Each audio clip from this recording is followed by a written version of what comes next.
First Baptist, I'm so glad to talk to you today and let you know the heart of your leadership team and what we have been planning for some time. As you are well aware by now, this has been a very challenging season, both for our church, for our community. And so we have been isolated and separated, and that's not been much fun for any of us. And now I'm excited to announce, after much prayer and after much consideration, that your church leadership team has put together what I believe is a very, very good reopening plan for our facilities. And what I'm going to do is, over the next several minutes, I will be going over that with you, but understand that you can see it in its entirety on our website. We'll be posting on all of our social media places. We'll also be sending out emails and doing call-em-alls. Understand that we will be communicating continuously about how it is as a church we intend to reopen together. Know that this plan has come about after much work and prayer by your deacons and your pastoral staff, and we believe that in prayerfully considering every aspect of this coming back together, that we're presenting a plan that both balances our love for God and our love for neighbor and our respect for government. And so we pray that as you see these announcements, you will receive them with a heart that understands that our primary goal is to honor God and to also protect those that we love, including yourself, as you join us. Know that this plan is going to be challenging, and there will be things that feel different about our worship service for the time being. It's important to recognize that our churches and services will be, our church services will be conducted in a different way, but this is only temporary. Our intention is to resume back to our regular schedule of meeting, but also as we come back together, recognizing that God has given us these new means of technology, so we're going to be implementing them in different ways.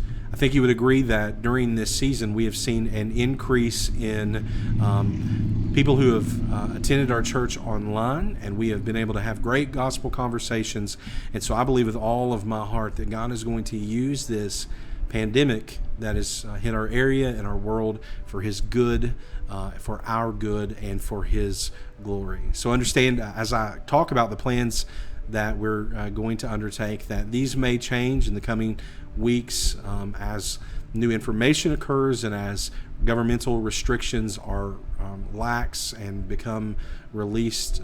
These plans may change, but I'm excited to announce that our intention and our goal and our plan will be to reopen this coming Sunday, May the 24th, for in-person worship in our ministry center. We're going to have to change our service time, and it's going to happen at 11 a.m. We're pushing it back 15 minutes.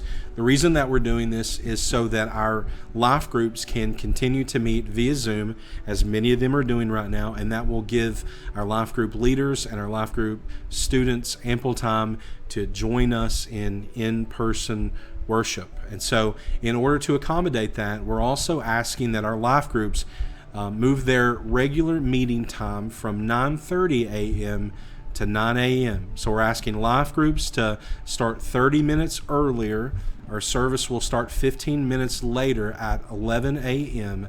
And the reason we're doing that is to make sure that everyone who can and should be here due to their health are able to do so. And so Sunday, this coming Sunday, May the 24th, we will meet in person in our ministry center.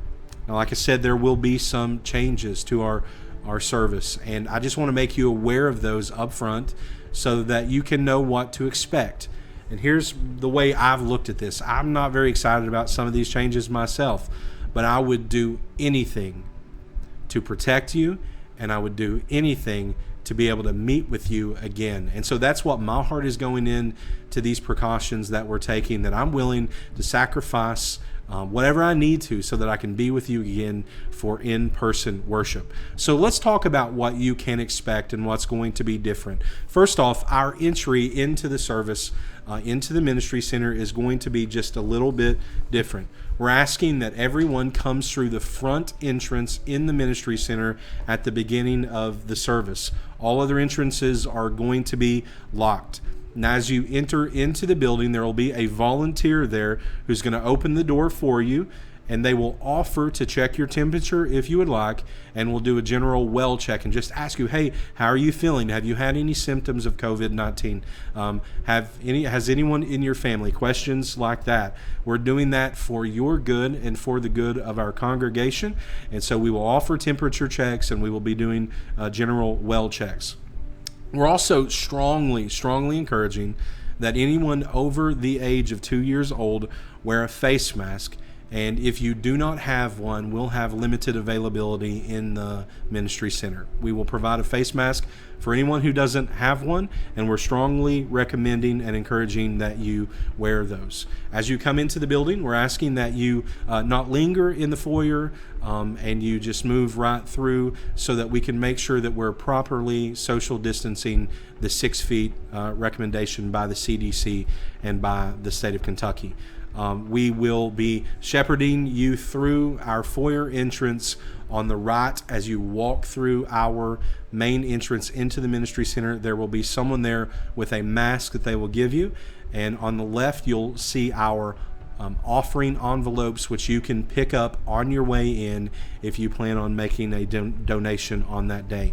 About the size of our entrance or our worship service, Kentucky regulations and guidelines are asking that we do not exceed 33% of our maximum occupancy in our ministry center, and so that's exactly what we're going to be doing. We will abide by that regulation, and we'll be limiting our service to 33% of our maximum occupancy.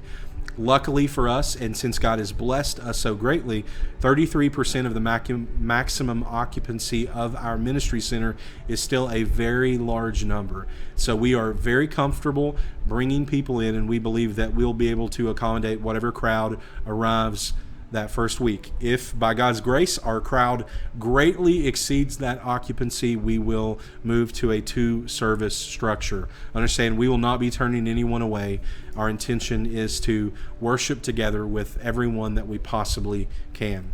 Another difference from your general worship experience is that we will not be passing out bulletins upon your entry. I know it seems almost Southern Baptist to not have bulletins, but this is a temporary change in our service, and our greeters will not be passing out bulletins.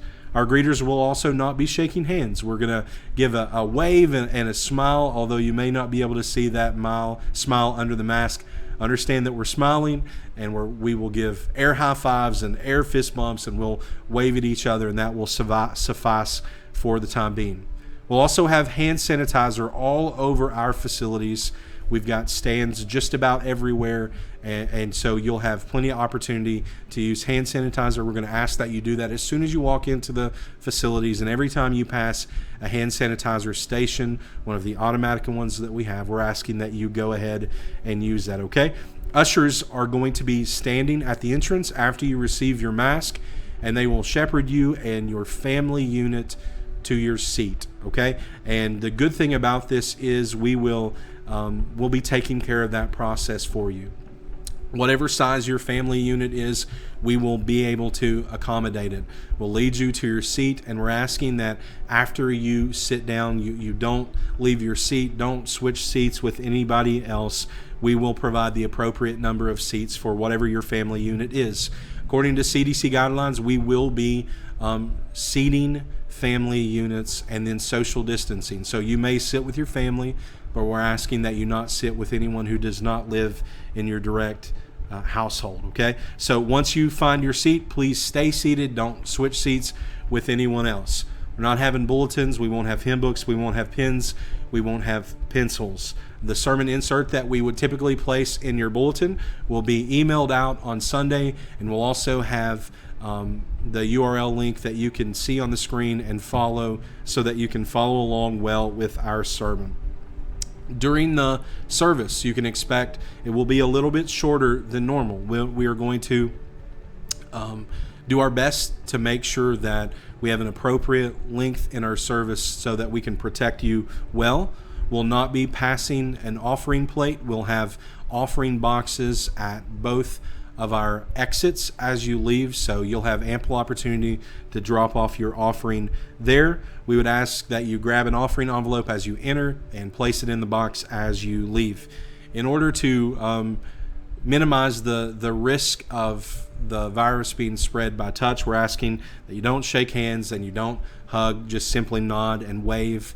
And this, again, is just a very temporary guideline that we're going to follow. We're hoping that soon God would allow us to hug again. I'm a big time hugger, so I'm hoping that very soon we can hug one another again. We will only be having one of our restrooms open. That will be the one in the foyer entrance. The reason that we're doing that is because we're going to be very strict in our following of CDC guidelines to make sure that every time someone uses the restroom that it is cleaned very, very thoroughly. And so for that reason, we would ask that you use the restroom before you come, and you use the restroom in our facilities just as an emergency. I believe with all of my heart that throughout this coronavirus pandemic, God has used it to soften people's hearts, and there is a longing by lost people to come to a saving knowledge of Jesus Christ. I believe that with all of my heart. So I will be doing a gospel invitation every single Sunday, because I believe with all my heart that people will respond. The preaching of the word, they will respond to the gospel. For that reason, we will be having a gospel invitation, and what we're going to do is we'll have a response room that is very well situated for our social distancing. And so anyone that responds will lead into our response room. That'll be the kitchen in the ministry center, in which they will be adequately distanced. And by God's grace, I believe that men, women, and children are going to come to a saving knowledge of Jesus Christ by repentance and faith. And that is what we are believing with all of our hearts. So go ahead and start praying about that now. Pray that God would bring about a huge revival in our community, and He would bring a great harvest of souls for His glory. Let me talk about the cleaning that we're going to be doing in our facilities. We will be following very strict CDC guidelines, and we will clean both before and after every service that we have. You can have great confidence in the fact that we will be cleaning very, very thoroughly. You don't have to worry about touching any surfaces. We believe that we'll have ushers at every location. Anytime a door handle would need to be touched, we will take care of that for you. But we will make sure that everything is thoroughly cleaned. We'll be following the CDC and Kentucky reopening guidelines. Let's talk about childcare. For the time being, we're not going to be able to offer childcare during our worship service. Your kids are welcome to come and worship with your family unit. If you believe that your child will have difficulty for whatever reason being a part of our worship service, we will have a couple of overflow rooms in the second floor by which you could still view our service and still be a part of it. But understand that it'll be our recommendation that your children are with you during the service, and we think that they're not going to be a distraction, that they would be a tremendous blessing for us. And so we would want them to be a part of our service. Well, I also want to tell you that our regular service rhythm in our church is going to be different for the time being, and I think that's okay.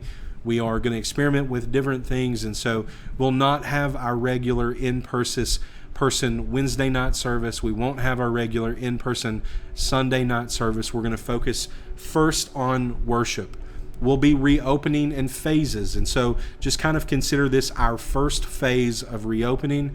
And as the CDC guidelines start to be lessened, we will come back together in full, and I believe that God's going to do something. And so our Wednesday night gathering and our Sunday night gathering will continue online. If you don't have that information about how you can get connected, let me know. We're doing Zoom calls. We're doing our Facebook Live and YouTube on Sunday night. And so I think that will be a tremendous blessing for you.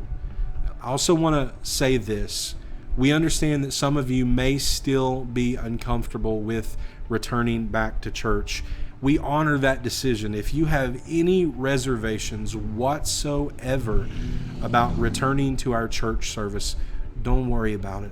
We're not going to think less of you. We're not going to rush you back. We want you to feel totally comfortable that we are protecting you.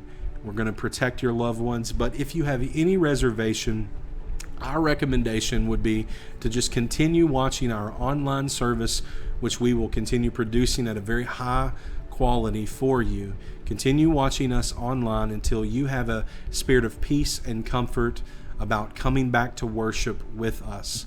We would want everybody to come back as soon as possible, but we also want you to feel protected. We want you to know it's perfectly understandable if you're not ready to come back, and we want you to come back whenever you're comfortable. If you don't feel like we're meeting the what you need to come back with us, feel comfortable staying and worshiping at home.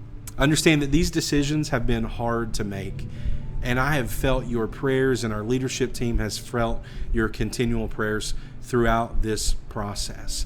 And so I'm sure I have left off some information tonight, and if that's the case, we'll correct it over the coming week. But know that we have prayed so much for you, and we have prayed that God would bring you closer to Him and not allow you to drift further away from Him during this season. And above all, that we would be able to, and you would be able to bring Him glory in this time.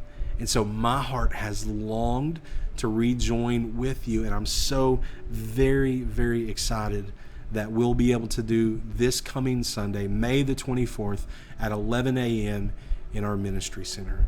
I love you, and I can't wait to see you.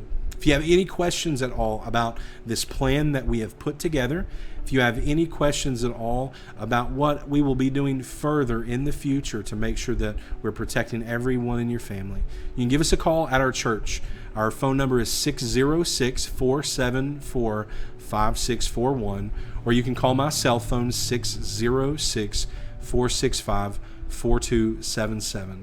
I look forward to seeing you. I love you, and I pray that God would use this in a big way.